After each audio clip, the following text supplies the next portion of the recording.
Hello, everybody. It's Parker Cutzer. Today I'm covering weather during the Revolutionary War. Let's get started. So, when we talk about the American Revolution, we usually talk about the big names Washington, Hamilton, Cornwallis, the usual, and the political ideas like no taxation without representation. But what if I told you there was another major player on the battlefield? Someone who didn't care about the politics and didn't take orders from any general, and actually had the power to end the war in a single night. I'm talking about the environment. In my paper, The Invisible Combatant, I argue that the weather wasn't just a background setting for the revolution, but it was an active force that fundamentally changed the trajectory of independence. To understand this, we have to look at something called the Little Ice Age. This was a period of global cooling that made the 18th century winters way more brutal and unpredictable than what we're used to today. Because of this, the environment basically became a third army that could save an army from capture or stop a battle before it even started.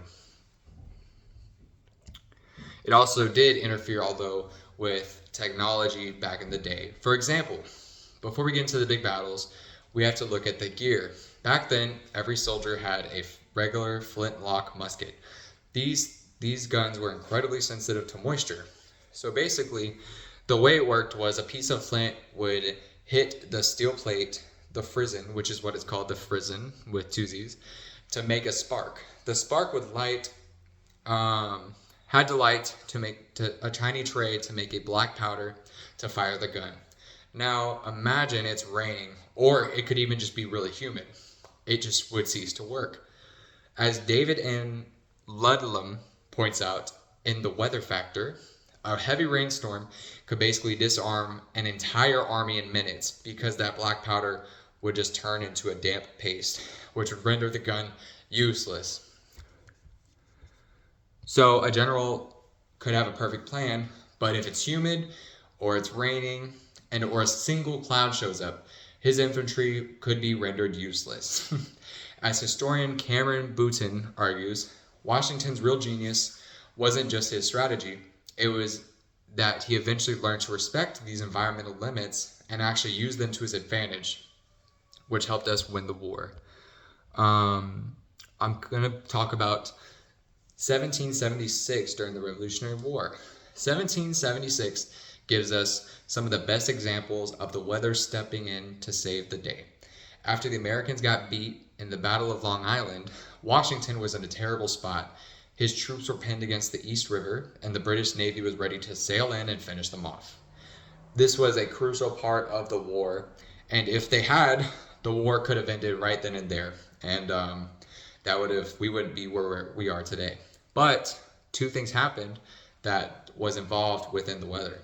First, a northeast wind kept the heavy British ships from moving up the river, which slowed them down and delayed them to getting to us. Then, on the night of August 29th, this incredibly thick, dense fog settled over the water. David Hackett Fisher calls this the providential event. Under the cover of that fog, 9,000 of our troops rode across the river to Manhattan in total silence. By the time the fog lifted, the British realized what happened. Washington was gone. Without that specific wind and that specific fog, the U.S. could not exist today. But there was also many other instances where the weather helped us out. For example, the blizzard at Trenton. Then we have the famous crossing of the Delaware on Christmas night. We've all seen the paintings, but the reality was a tactical nightmare. The river had massive chunks of ice that are still visible in the painting, by the way, and a violent storm of snow and sleet that started as soon as they got in the water. This delayed Washington for hours. Usually a delay like that ruins a surprise attack. But here's the twist. The weather actually worked as a disguise. The Hessians in Trenton saw that blizzard and thought, no way is an army marching in this. They lowered their guard because they figured the environment made combat impossible. But the Americans used that storm as cover and got a victory that literally saved the morale of the entire country. Although that was a miracle, it wasn't a miracle completely because the environment was a killer. I looked at the diary of Joseph Plum Martin, who was a common soldier who was actually there. He wrote about the marches where the men had no shoes and their feet were literally bleeding into the frozen snow. There was actually a fun fact that it was easier to track the Americans because when they had a lack of shoes during the winter, the ice could actually cut their feet and you can see blood track through the snow for miles to come. Little grim topic. During the Little Ice Age, though, hard winters were a massive logistical disaster. At Valley Forge and later at Morrisontown, the soldiers weren't just fighting the British. They were fighting starvation and freezing temperatures and diseases. In fact, the winter at Morristown in 1779 to 1780, that range, was actually way worse than Valley Forge. Brian Fagan explains that it was one of the coldest winter in American history in the last 1,000 years at that time. It was so cold that the New York harbor completely froze solid. People and wagons could travel on the water by walking. The British ships that were there were literally stuck in ice and could not move. The weather also forced ceasefires in 1777. There was the Battle of the Clouds. The American and British were all lined up, ready, prepared for a massive attack that could have decided the entire Philadelphia campaign. Suddenly, a tropical rainstorm hit, and it was so heavy that, like I said with the one cloud, the gunpowder ruined instantly. And as Blake McGrady writes, the environment basically forced a ceasefire and forced them to retreat back to their own provinces, battle stations. But like I said, the invisible combatant didn't always pick a side. At the Battle of Germantown, a thick morning fog caused the American troops to get confused. They couldn't see anything and actually ended up firing on their own people. This was also attributed to the fact that when you shoot a musket, there's a smoke cloud that happens. So when there's 50 people lined up, it's just a massive smoke cloud. But what made it worse was the fog surrounded everybody, so you couldn't tell who was who. Anyways, that friendly fire caused a panic and forced a retreat. It shows how unpredictable the natural world was and is. Finally, we have a look at the ocean. The British had the best navy in the world. Nowadays, the United States is considered to have the best navy, but back in the day, they ruled the seas. They ruled everything.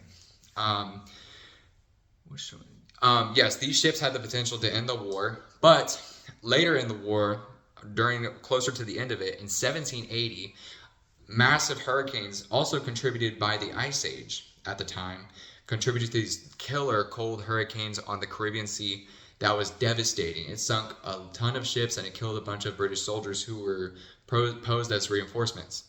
Stuart B. Schwartz points out that some of these storms destroyed dozens of British warships and killed thousands of sailors, like I said. Because those storms, the British got incredibly cautious with their fleet. That caution created a gap for the French Navy to fill during the Yorktown siege. If those hurricanes hadn't have happened, the British probably would have had enough ships to break the French blockade at Yorktown and save the people there. Even at the surrender at Yorktown was shaped by the weather. On October 14th, Washington used a waning crescent moon and heavy cloud cover to sneak up on the British. This allowed them to take redoubts 9 and 10 without ever loading their weapon. And when Cornwallis tried to escape across the New York River, a sudden storm scattered the boats and trapped them in Yorktown to where they eventually had to give up and surrender. The war ended with a single storm. Like I said before, one single cloud can end it all. So, in the end, the American Revolution was an environmental story just as much as a political one. From the malaria-ridden swamps of the South to the frozen rivers of the North, the planet was always involved. By looking at history through this lens, we see that the Founding Fathers and the common soldiers weren't just political figures, they were also survivors. The victory was a triumph of human will over an environment that, quite frankly, seemed determined to stop them at all cost. Either side. Thank you for listening, but what do you think? Let me know in the comments below, and thank you for listening again, and I can't wait to comment on y'all's videos as well. You have a lovely day. Goodbye.